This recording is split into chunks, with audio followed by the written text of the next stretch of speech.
Been just a little over a week since a shooting on I-79 in Lewis County injured an Upshur County Sheriff's deputy after he was shot in the leg.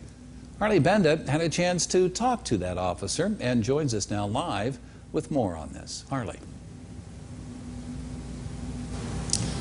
Well, thanks, Don. Upshur County Chief Deputy Mike Coffin decided to respond to the scene of what was originally called in as a multi-car wreck and an individual with a firearm on Interstate 79 in Lewis County.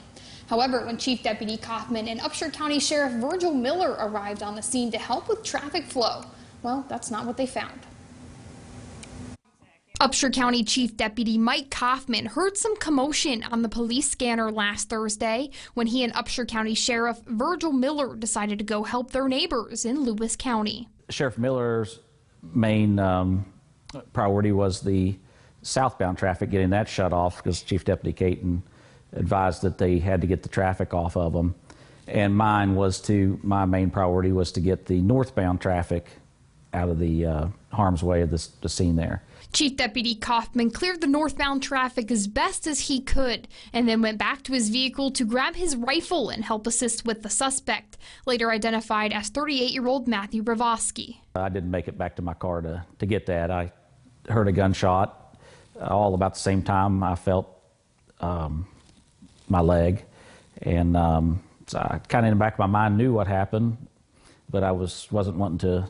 I was hoping it was just a graze or some shrapnel off of something, but it just kept getting worse, and then I started seeing the blood and feeling the blood running down my leg and my shoe and stuff. So I knew at that point that it was worse than what I'd hoped it would be. Lewis County Sheriff Dave Gosa saw the damage and quickly helped Chief Deputy Kaufman into the back of his own Upshur County cruiser with the help of Buchanan firefighter and Upshur County Assistant OEM Director Derek Long.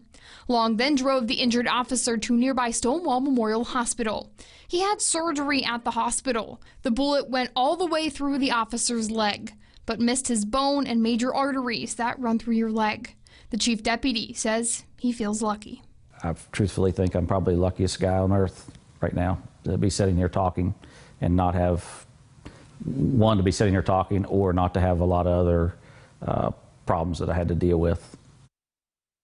Well, in our conversation today, the chief deputy said he's received support from not only the state of West Virginia, but also from other states across the country. And for his return, well, he said he's taking it week by week at this point and hopes to return to duty as soon as he's all healed up. Reporting live from the studio for 12 News, I'm Harley Benda.